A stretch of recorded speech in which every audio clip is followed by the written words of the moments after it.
En esta oportunidad se dará la exponencia de las patologías de las funciones ejecutivas, neurociencia cognitiva, Corporación Universitaria Iberoamericana. Mi nombre es Laura Vanessa Llorente Montiel. En primera instancia hablaremos de las funciones ejecutivas, las cuales son habilidades cognitivas propias de la corteza prefrontal. Es aquí donde se permiten establecer diferentes funciones como lo son las metas, diseñar planes, seguir secuencias, seleccionar las conductas apropiadas e iniciar las actividades. Además, también se encarga de autorregular el comportamiento, así como también monitorizar las tareas, seleccionar los diferentes comportamientos y tener flexibilidad en el trabajo tanto cognitivo y como la organización de tareas en tiempo y espacios. Trastornos con afección de las funciones ejecutivas. ¿Qué sucede cuando aparece un trastorno en las funciones ejecutivas? Se ha realizado una clasificación de los trastornos en los que se ha estudiado la afección de las funciones ejecutivas, en lo que quiero destacar la asociación a síntomas también encontrados en personas con lesiones en los lóbulos frontales. Se encuentra el déficit en el sistema de alerta, atención sostenida y selectiva, impulsividad e hiperactividad, déficit en memoria de trabajo, déficit en la autorregulación comportamental, perseveración y rigidez cognitiva, dificultades en la planificación. Ahora bien, hablemos de la corteza de las funciones ejecutivas, las cuales hacen parte de los lóbulos frontales y a su vez son las estructuras más anteriores de la corteza cerebral. Su ubicación se encuentra situada por delante de la cisura central y por encima de la cisura lateral.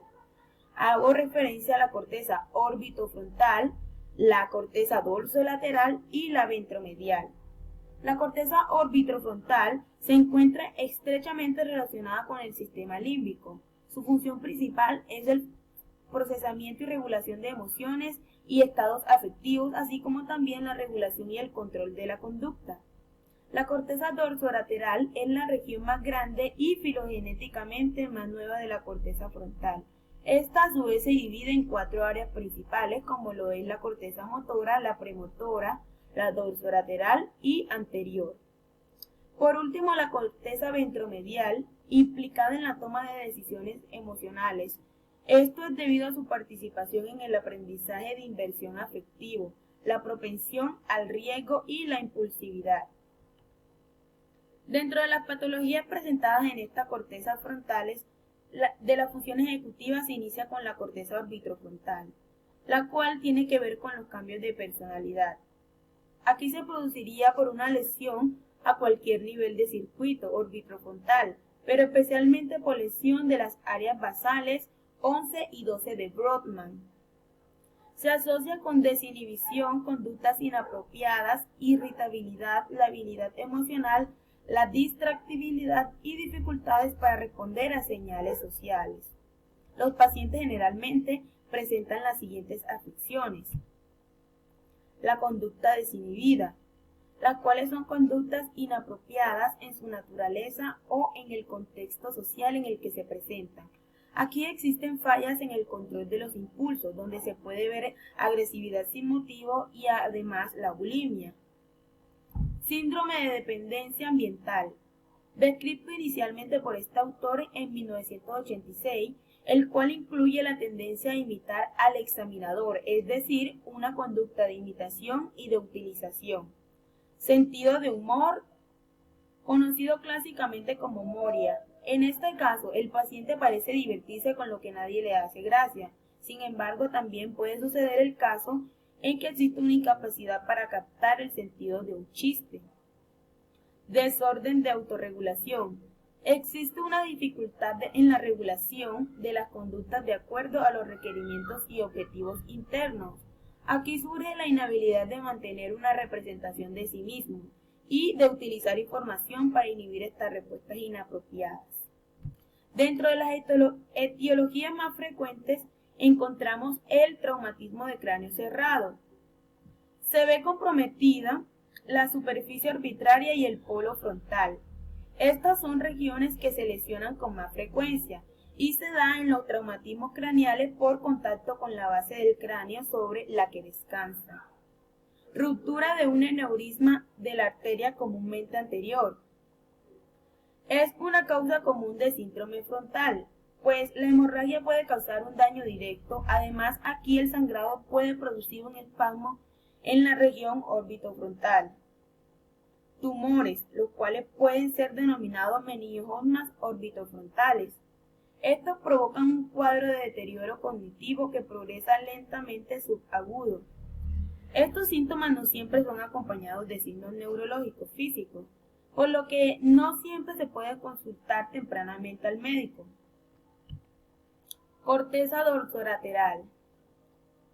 Puede ser provocada por una lesión en cualquier región del circuito dorsolateral, pero principalmente por lesiones de las áreas 9 y 10 de Brodmann.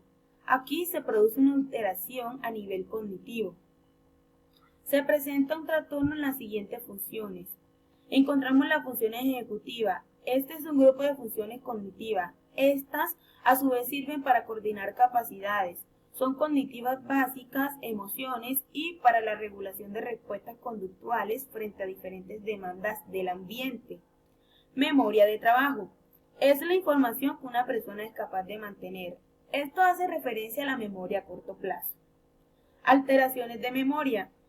A pesar de mantener conservada la memoria en pruebas neurológicas formales, aquí los pacientes no tienen la habilidad para utilizar en situaciones de la vida real. Déficit en la programación motora. Este trastorno se evidencia al realizar tareas motoras alternadas con las manos. Aquí los pacientes no presentan una disociación entre sus respuestas verbales y motoras. Reducción de la fluidez verbal y no verbal. Existen dificultades para generar palabras y escasa fluidez. Esto se da a la hora de realizar dibujos espontáneamente. Existe una dificultad para copiar figuras complejas. Alteración del comportamiento. Los pacientes con lesión dorsolateral tienden a parecer apáticos, lentos, inatentos, desmotivados, distraídos, dependientes del ambiente que los rodea. Existe una dificultad en la atención y carecen de curiosidad. Orientación temporal de acontecimientos. Dificultades para ordenar los acontecimientos en el tiempo, o de igual forma seguir una secuencia tanto verbal como motora. Finalmente, trastornos en la resolución de problemas y toma de decisiones. La toma de decisiones es un interjuego, es decir, entre el conocimiento contextual, la emoción y las posibles respuestas futuras. Dentro de su etiología, encontramos la oclusión de la arteria cerebral media. El infarto en el territorio de la arteria cerebral media generalmente resulta en el daño en la corteza dorsolateral posterior, junto con otros daños asociados a otras áreas del lóbulo frontal. Finalizamos con la corteza ventromedial, las cuales producen un conjunto de síntomas que incluyen dificultades en la planificación de actividades cotidianas y en la toma de decisiones. Existen alteraciones anímicas y disminución apreciable de la competencia social y deterioro de la conducta sexual. Dentro de su etiología, encontramos que la lesión suele producir alteraciones en el temperamento, muestran más agresividad verbal, aunque normalmente no física. Aquí, los pacientes que sufren una lesión en este área sienten una escasa o nula empatía hacia sus semejantes y su estado de ánimo experimenta cambios drásticos en poco tiempo y en los tiempos menos esperados. Muchas gracias, esta fue mi presentación. Corporación Universitaria Iberoamericana.